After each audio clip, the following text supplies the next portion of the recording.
প্রাক্তন এমএলএ সম্মানীয় শাহাবুদ্দিন আহমেদ এবং গোলাম বাবু কিবরিয়ার বাগযুদ্ধে জলেশ্বর সমষ্টির সোশ্যাল মিডিয়াতে বর্তমান চর্চার কেন্দ্রবিন্দু হয়ে পড়েছে। গোলাম বাবু কিবরিয়া যেদিন ইচ্ছা করবে সেই দিন ইউডিএফ দল ভেঙে তছনছ হয়ে যাবে, এই দাবি করেছে গোলাম বাবু কিবরিয়া। মই ইউডিএফ যেদিনা বিচাৰিম সিদিনা ভাঙি তছনছ হৈ যাব।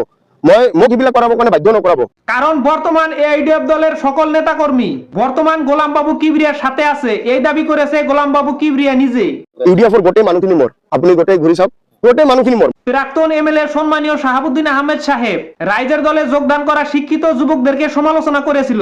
নিলজ্জন দিয়েছেন আমার কিছুমান শিক্ষিত যুবক অখিলর দলজ টুপি পিন্ধি জিমিয়া জাতি অপমান করাটা আমার পরিলক্ষিত হয়েছে। এটাই ছিল প্রাক্তন এমএলএ সম্মানীয় শাহাবুদ্দিন আহমেদ এবং গোলাম বাবু কিবরিয়ার বাগযুদ্ধের মূল বিষয়। প্রাক্তন এমএলএ সম্মানীয় শাহাবুদ্দিন আহমেদ সাহেব বলেছিল, আমাদের কিছু শিক্ষিত যুবক অখিলের দলের টুপি পরে মিয়া জাতিকে অপমান করে আছে। পরে গোলাম বাবু কিবরিয়া প্রত্যুত্তরে বলেছে, প্রাক্তন এমএলএ সম্মানীয় শাহাবুদ্দিন আহমেদ সাহেবের বয়স নিয়ে সমালোচনা করেছে এবং বলেছে, শাহাবুদ্দিন আহমেদ ডাঙৰীয়া প্ৰাক্তন বিধায়ক, আজিৰ সময়ত তেওঁৰ বয়সটো কিমান জানেনে? 66 ইয়াৰ্ছ। 66 ইয়াৰৰ মানুহ এজনে মানসিক ভাৰসাম্যতা হেৰুৱাটো সাধাৰণ কথা এটা। গোলাম বাবু কিবরিয়া বক্তব্য দিয়ে স্পষ্টভাবে বুঝিয়ে দিল, যাদের 60 বছর পার হয়েছে তাদের মানসিক ভারসাম্য হারিয়েছে। এই বক্তব্য দেওয়ার সময় গোলাম বাবু কিবরিয়ার দুই পাশে 60 বছর প্লাস দুইজন মুরব্বী কিন্তু ছিল।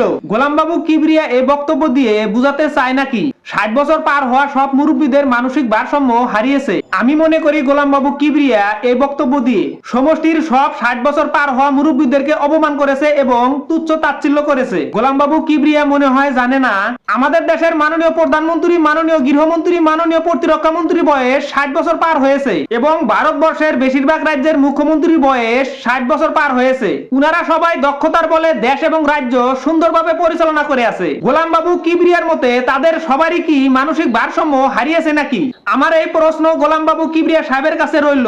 বিশ্বের ক্ষমতাধর রাষ্ট্রপ্রধানদের সবারই বয়স কিন্তু 60 বছর পার হয়েছে। উনারা সবাই সুনামের সাথে দেশ পরিচালনা করে আছে। সারা জীবন শুনে আসলাম যাদের বয়স বেশি তাদের জ্ঞান এবং অভিজ্ঞতা বেশি। আর গোলাম বাবু কিবরিয়া বলে আছে 60 বছর পার হলে তাদের নাকি মানসিক ভারসাম্য হারিয়ে যায়। গোলাম বাবু কিবরিয়া আরো বলেছে, তিনি যেই দিন ইচ্ছা করবে সেই দিন ইউডিএফ দল ভেঙে তছনছ হয়ে যাবে। মই ইউডিএফ যেদিনা বিচাৰিম সিদিনা ভাঙি তছনছ হৈ যাব। মোক এইবিলাক কৰাব কাৰণে বাধ্য নকৰাব। কারণ ইউডিএফ দলের সকল নেতাকর্মী বর্তমান গোলাম বাবু কিবরিয়া সাহেবের সাথে আছে। ইউডিএফৰ গোটেই মানুহখিনি মোৰ, আপুনি গোটেই ঘূৰি চাওক, গোটেই মানুহখিনি মোৰ।